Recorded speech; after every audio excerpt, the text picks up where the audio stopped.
नमस्कार दोस्तों, मैं अमित कुमार आपके अपने YouTube चैनल एमडी अकेडमी में स्वागत करता हूं। आज हम सभी पढ़ेंगे निरक्षीय स्थिति में विद्युत क्षेत्र की तीव्रता। इसके पहले वीडियो में हमने पढ़ा था अक्षीय स्थिति में विद्युत क्षेत्र की तीव्रता, जो कि हमने ये फार्मूला सिद्ध किया था। क्या था फार्मूला? E बराबर 1/4 पाई एप्सिलॉन नॉट 2p/r³। आज हम देखेंगे निरक्षीय स्थिति में विद्युत क्षेत्र की तीव्रता क्या होती है, कैसे इस फार्मूले का हम निगमन करेंगे। तो आइए हम समझते हैं। मान लीजिए आपके पास एक विद्युत द्विध्रुव है। विद्युत द्विध्रुव क्या है? कुछ इस प्रकार से, जिसका नाम क्या है? AB विद्युत द्विध्रुव है, जिसके एक सिरे पर प्लस Q आवेश तथा दूसरे सिरे पर माइनस Q आवेश है। निरक्षीय स्थिति क्या होती है? किसी वैद्युत द्विध्रुव, सपोज कीजिए हमारा क्या है? वैद्युत द्विध्रुव, इसका मध्य बिंदु कोई होगा। मान लीजिए ये कोई मध्य बिंदु है O। किसी वैद्युत द्विध्रुव के लंबवत जो उसके केंद्र से होकर जाता है,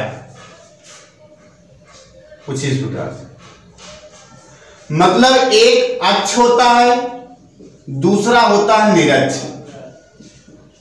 अक्ष का मतलब इस वैद्युत द्विध्रुव के अक्ष पर हो, कुछ इस प्रकार से, चाहे यहां पर कोई पॉइंट हो, चाहे यहां पर कोई पॉइंट हो, तो इस पर हम वैद्युत क्षेत्र की तीव्रता निकालेंगे, तो उसे हम कहेंगे अक्षीय स्थिति में वैद्युत क्षेत्र की तीव्रता। लेकिन यदि वैद्युत द्विध्रुव के लंबवत कोई अक्ष हो, उस पर स्थित किसी पॉइंट पर हम निकालें वैद्युत क्षेत्र की तीव्रता, तो उसे हम कहते हैं निरक्षीय स्थिति में वैद्युत क्षेत्र की तीव्रता। तो निरक्षीय स्थिति में वैद्युत क्षेत्र की तीव्रता कैसे? ये मान लीजिए हमारा वैद्युत द्विध्रुव है, इसका मान लीजिए मिड पॉइंट ये O है। ऐसी रेखा जो विद्युत द्विध्रुव के लंबवत है परंतु O पॉइंट से होकर जाती है, कुछ इस प्रकार से। यह रेखा क्या कहलाएगी? निरक्ष।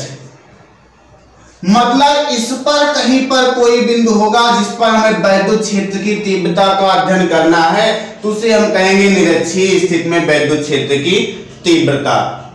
मान लीजिए यहां पर एक पॉइंट P है जिस पर वैद्युत क्षेत्र की तीव्रता का अध्ययन करना है। सर्वप्रथम हम लिखेंगे क्या? माना एक वैद्युत द्विध्रुव AB है, जिसके एक सिरे पर प्लस Q आवेश है तथा दूसरे सिरे पर माइनस Q आवेश है, जिनके बीच की दूरी 2L है।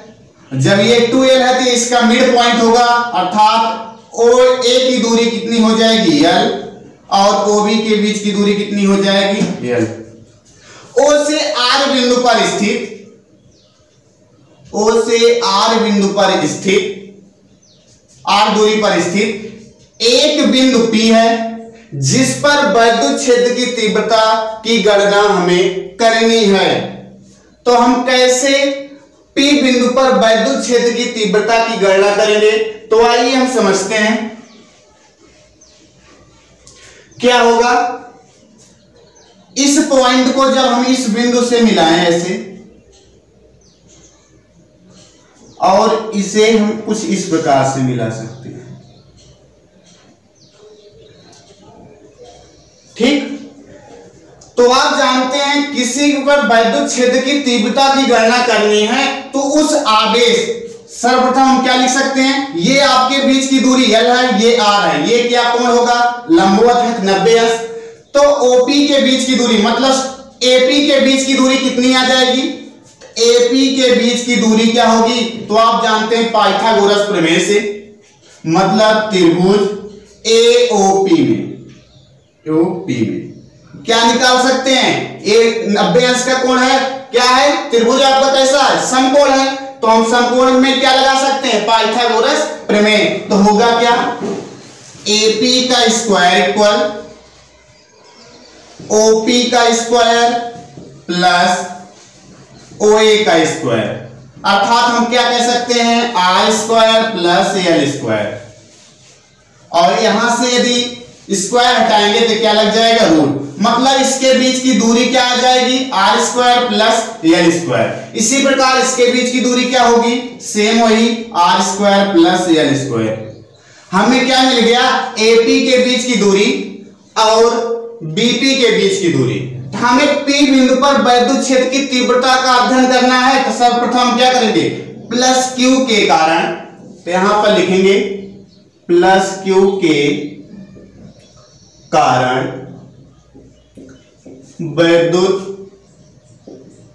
क्षेत्र की तीव्रता क्या होगा, मान लीजिए वैद्युत क्षेत्र की तीव्रता क्या होगा E1, तो लिख सकते हैं E1 बराबर 1/4 पाई एप्सिलॉन नॉट।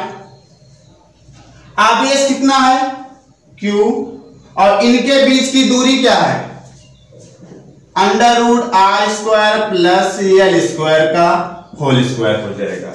या इसी को हम लिख सकते हैं क्या आगे, E1 बराबर 1/4 pi epsilon naught Q upon R square plus L square. और इस विद्युत क्षेत्र की तीव्रता की जो दिशा होगी, मतलब इस पर लगने वाले बल क्या होगा, इसकी दिशा क्या होगी, तो आप जानते हैं धन सिरे से दूर होगी और कुछ इस प्रकार से इसकी दिशा क्या हो जाएगी, कुछ इस प्रकार से। इसी प्रकार माइनस क्यू पर विद्युत क्षेत्र की तीव्रता की दिशा क्या होगी, तो आप कह सकते हैं कुछ इस प्रकार से माइनस क्यू की ओर। तो यहां पर लिख सकते हैं ये वैद्युत क्षेत्र की जो तीव्रता की दिशा हम निकाले हैं किस दिशा में है, तो हम कह सकते हैं यह ए पी की दिशा में है, ए पी दिशा में।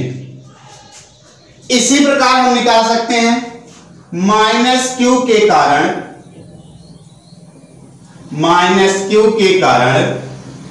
वैद्युत क्षेत्र की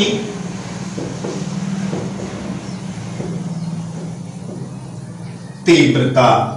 आएगा क्या रिजल्ट, मान लीजिए वैद्युत क्षेत्र की तीव्रता इसकी E2 है, तो E2 बराबर क्या हो जाएगा 1/4 पाई एप्सिलॉन नॉट, ये तो वही रहेगा, आवेश क्या रहेगा वही, और दूरी क्या होगी under root R square plus L square कुछ इस प्रकार से। लेकिन दूरी का क्या होता है स्क्वायर, तो क्या आ जाएगा हमारे पास रिजल्ट यहां से E2 equal 1/4 pi epsilon naught Q upon R square plus L square हो जाएगा, क्योंकि यहां पर अंडर रूट लगा है तो उसके ऊपर स्क्वायर है तो अंडर रूट क्या हो जाएगा, हट जाएगा। लेकिन इसकी दिशा क्या होगी, तो इसकी दिशा क्या होगी P से लेकर B की ओर, तो यहां पर हम लिख सकते हैं इसकी दिशा क्या है PB की दिशा में। ठीक, यहां तक तो हमने निकाल लिया कि E1 और E2 Q प्लस Q के कारण वैद्युत क्षेत्र की तीव्रता क्या है E1 जो इतनी वैल्यू आएगी, और माइनस Q के कारण वैद्युत क्षेत्र की तीव्रता क्या होगा कुछ इस प्रकार से। लेकिन क्या देख रहे हैं, अब इसका हमें P बिंदु पर परिणामी वैद्युत क्षेत्र की तीव्रता का अध्ययन करना है। लेकिन एक क्या है कुछ इस प्रकार से, दूसरा इस प्रकार से। लेकिन अच्छी स्थिति में क्या होता था, एक माइनस Q होता था, दूसरा प्लस Q, इसके अक्ष पर वैद्युत क्षेत्र की तीव्रता का अध्ययन करना होता था। एक दूसरे का एक छोटा होने के कारण हम इसकी वैल्यू निकाल लेते थे। चूंकि हम क्या कह सकते हैं E1 की दिशा क्या है AP दिशा में, जबकि E2 क्या है आपका PB दिशा में। दोनों परिमाण तो समान है परंतु इनकी दिशा क्या है भिन्न है। तो हम क्या कह सकते हैं, चूंकि E1 व E2 परिमाण में समान है परंतु दिशा में क्या है, परंतु दिशा इनकी क्या है असमान। तब हम क्या करेंगे, इन E1 और E2 को इनके घटकों में वियोजित कर देंगे। तब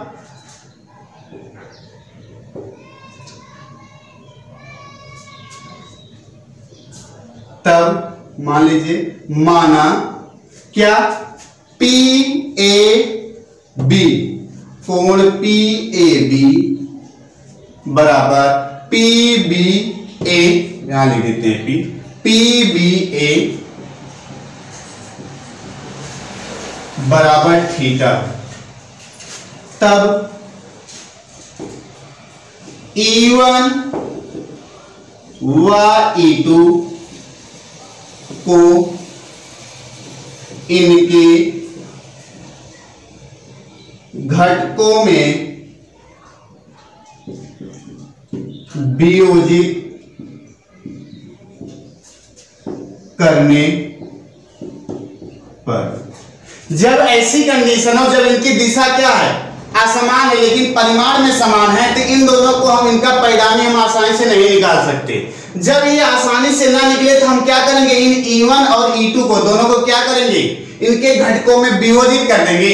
थोड़ी देर के लिए सपोज कीजिए कि ये कोण क्या है आपका, थीटा, तो ये कोण और ये कोण थीटा है, तो हम क्या लिख सकते हैं, आपका ये कुछ चित्र इस प्रकार से, यहां पर हमने माना है कोण थीटा, तो यहां से हम ऐसी एक रेखा ड्रा कर दें, तो ये वाला कोण कितना होगा, ये भी थीटा होगा, क्योंकि ये दोनों रेखा क्या हो जाएंगी, समांतर, मतलब ये कोण आपका क्या हो जाएगा, थीटा। इसी प्रकार से जब ये थीटा है तो यहां पर देखेंगे ये क्या हो जाएगा, एकांतर, मतलब ये भी क्या हो जाएगा, थीटा, और ये कुछ इस प्रकार से,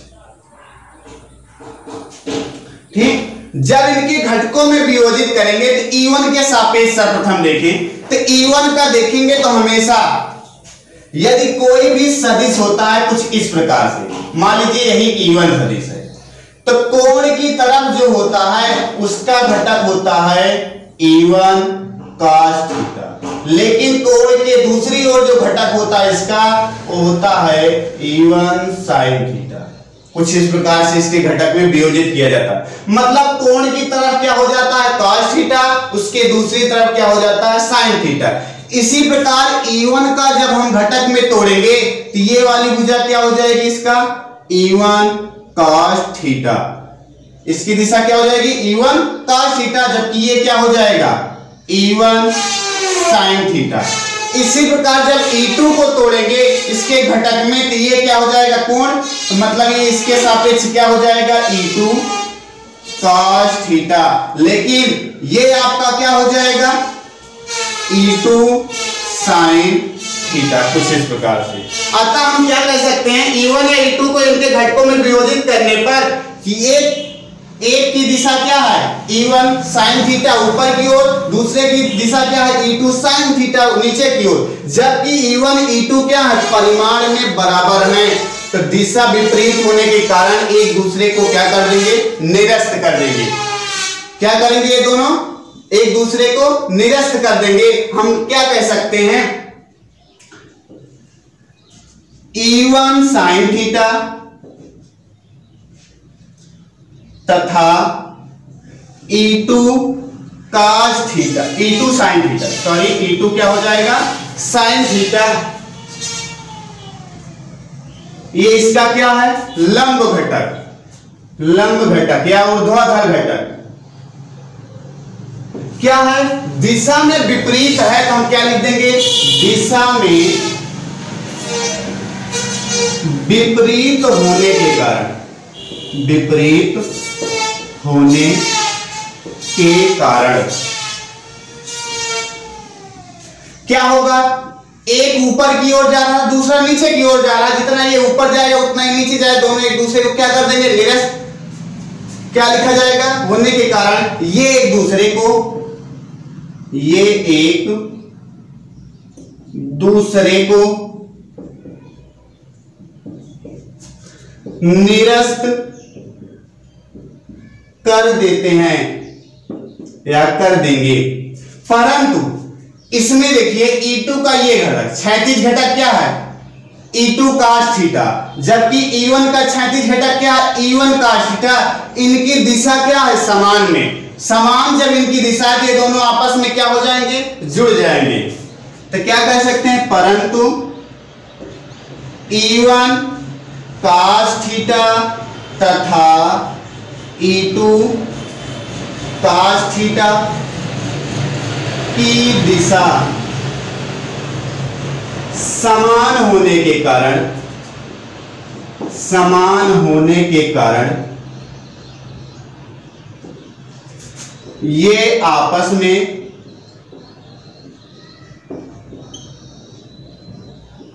जुड़ जाएंगे। क्या होगा? ये आपस में जुड़ जाएंगे, अतः बिंदु P का परिगामी वैद्युत क्षेत्र की तीव्रता क्या आ जाएगी? हम यहां पर लिख देते हैं परिगामी वैद्युत क्षेत्र की तीव्रता, परिगामी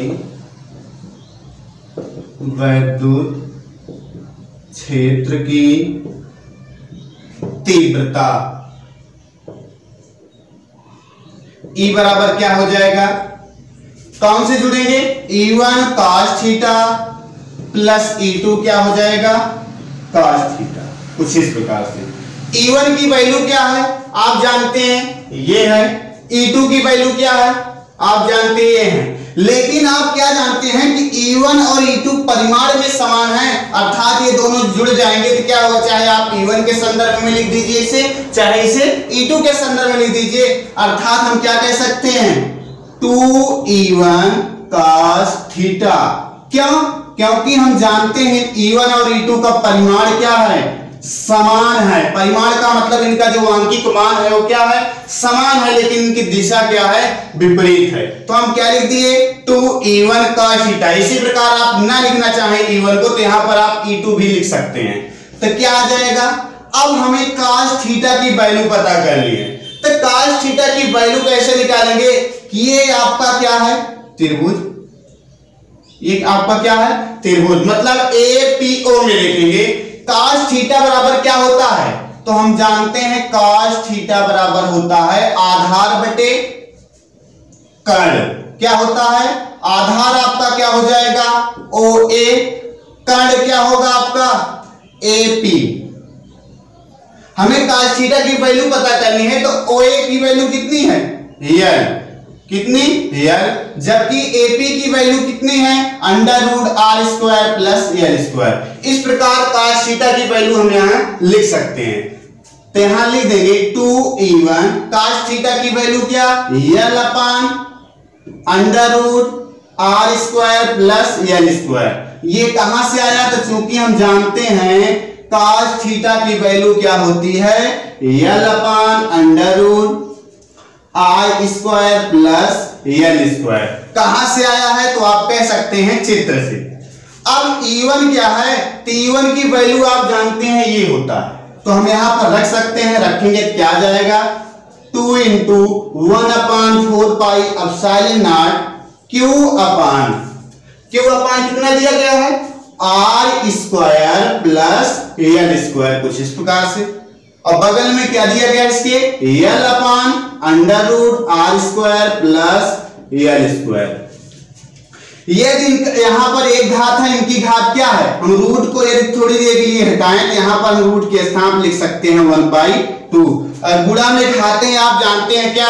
गुणा में घातें जुड़ती हैं, अर्थात इन्हें जोड़ेंगे कितना हो जाएगा? एक में यदि हम जोड़ दें 1/2 तो कितना आ जाएगा? 3/2।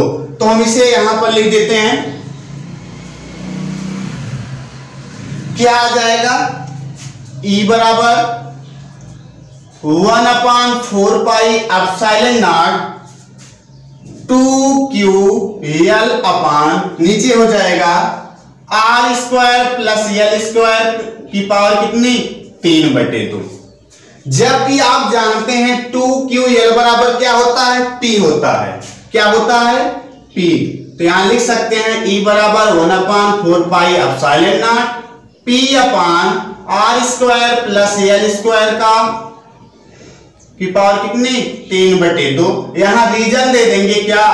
कि P बराबर होता है 2QL। अच्छा आप ये बताइए, ये आपका क्या है? वैद्युत द्विध्रुव, जिसका मात्रक क्या होता है? यदि आपसे मात्रक पूछा जाए क्या बताएंगे हम केस पद्धति में? तो यहां पर देखें Q क्या है? Q का मात्रक क्या होता है? कूलम। जबकि लंबाई का मात्रक मीटर, तो जिसका मात्रक क्या हो जाता है? Coulomb metre. अब इसे आगे हम थोड़ा सा सॉल्व करें। क्या यदि हम मान लें कि r का मान जो है l की तुलना में बहुत बड़ा है, तो r स्क्वायर की जो वैल्यू आएगी वह l स्क्वायर की तुलना में नगण्य होगी। तो हम क्या कह सकते हैं, E बराबर फिर 1/4 pi epsilon not p upon r square की घात कितना 3/2 हो जाएगा। 2 से 2 क्या हो जाएगा, कैंसिल। तो आगे लिखेंगे क्या हो जाएगा हमारे पास, वैद्युत क्षेत्र की तीव्रता E बराबर 1/4 पाई एप्सिलॉन नॉट हो जाएगा। फिर यहां पर क्या लिखा है P और नीचे क्या हो जाएगा R की घात 3। तो ये हमारा क्या हो जाएगा, निरक्षीय स्थिति में वैद्युत क्षेत्र की तीव्रता का फार्मूला। एक बार इसे पुनः फिर से रिवाइज कर लेते हैं। हमारे पास क्या था, एक वैद्युत द्विध्रुव था जिसका नाम क्या था AB, जिसके एक सिरे पर प्लस Q आवेश था, दूसरे सिरे पर माइनस Q आवेश था, जिनके बीच की दूरी देखा जाए तो कितनी थी 2L। इसका मिड पॉइंट O था, तो O से A तक की दूरी L हो जाएगी, O से B तक की दूरी L हो जाएगी। अब इसके बाद हमें मान लिए निरक्षीय स्थिति मतलब निरक्ष अक्ष पर क्या है, एक बिंदु P है जिस पर हमें वैद्युत क्षेत्र की तीव्रता की गणना करनी है। तो P पर वैद्युत क्षेत्र की तीव्रता की गणना करनी है, तो हमें सर्वप्रथम क्या चाहिए, A से P तक की दूरी चाहिए, B से P तक की दूरी चाहिए। जबकि हमारे पास ये दूरी पता है, ये कितनी है R, ये कितनी है L। तो R ये है, L ये है, तो हम जानते हैं त्रिभुज आपका क्या है, समकोण त्रिभुज।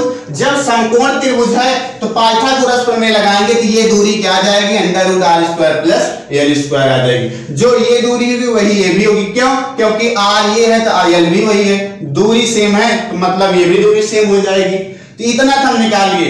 वैद्युत क्षेत्र की तीव्रता का गणना हमें P पर करना है, तो प्लस Q के कारण इस पर वैद्युत क्षेत्र की दिशा क्या हो जाएगी, E1 की ओर कुछ इस प्रकार हो जाएगी, और इस पर माइनस Q के कारण वैद्युत क्षेत्र की दिशा क्या हो जाएगी, PB की ओर हो जाएगी। तो यहां तो हमने बता दिया इसकी दिशा क्या होगी PB, इसकी दिशा क्या होगी AP। तो प्लस Q के कारण वैद्युत क्षेत्र की तीव्रता, तो हमने लिखा था क्या, E1 बराबर 1/4 पाई एप्सिलॉन नॉट Q अपान √r² प्लस L² का होल स्क्वायर, जैसे सॉल्व किए थे। इसी प्रकार हमने E2 की वैल्यू निकाल ली थी। फिर उसके बाद हम देख क्या रहे हैं कि E1 और E1 इस तरफ जा रहा है, E2 इस तरफ, मतलब इनकी वैद्युत क्षेत्र की तीव्रता मतलब वैद्युत क्षेत्र क्या है का परिमाण तो समान आया है, लेकिन इसकी दिशा क्या है, असमान है। और जब दिशा असमान है तो इसे हम आसानी से कैलकुलेट नहीं कर पाएंगे। तो हमने क्या किया, E1 और E2 को इसके घटक में वियोजित कर दिया। तो घटक में कैसे वियोजित करेंगे, इससे महत्वपूर्ण बिंदु है, इसे हमें सीखना है। तो मान लीजिए थोड़ी देर के लिए ये कोण क्या है आपका थीटा। कौन सा कोण, PAB बराबर थीटा है, PBA बराबर क्या है थीटा। जब ये थीटा है तो यहां पर हम इसके समांतर कोई रेखाखंड खींचेंगे तो उसका भी कोण क्या आ जाएगा, थीटा। मतलब इसे हम स्पष्ट बिंदु से हम कह सकते हैं ये कोण कितना आया, थीटा। इसी प्रकार ये वाला कोण कितना हो जाएगा, थीटा।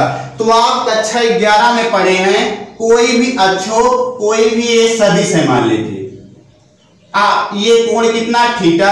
तो कोण की तरफ इसका जो घटक होता है वो क्या हो जाएगा, a cos थीटा, और कोण के दूसरी ओर जो घटक होता है उसे हम क्या कहेंगे, a sin थीटा। तो इसी प्रकार हमने इसे तोड़ दिया है, इसमें यहां पर E था तो E1 cos थीटा और इस तरफ E1 sin थीटा, और जब ये थीटा तो E2 को ऐसे तोड़ सकते हैं, तो ये क्या आ जाएगा E2 cos थीटा और ये क्या आ जाएगा E2 sin थीटा।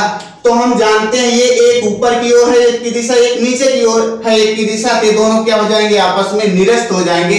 जबकि दिशा इनकी समान है तो E1 cos थीटा और E2 cos थीटा आपस में जुड़ जाएंगे, और जुड़ने के कारण P बिंदु पर परिणामी वैद्युत क्षेत्र की तीव्रता क्या आ जाएगी, E1 cos theta plus E2 cos theta. और इस प्रकार हम इसे क्या लिख सकते हैं, E1 E2 परिमाण में बराबर है, अर्थात लिख सकते हैं 2E1 cos थीटा या 2E2 cos theta. cos theta की वैल्यू यहां से निकालकर इसमें रखकर कुछ इस प्रकार से हम सॉल्व करेंगे तो हमारा एक रिजल्ट आ जाएगा, जो क्या होगा, E2 बराबर 1/4 pi epsilon naught Q upon R² plus L²।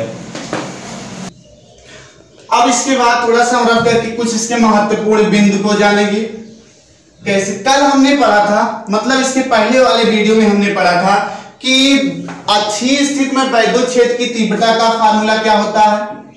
1/4 pi epsilon not 2p/r³ होता है।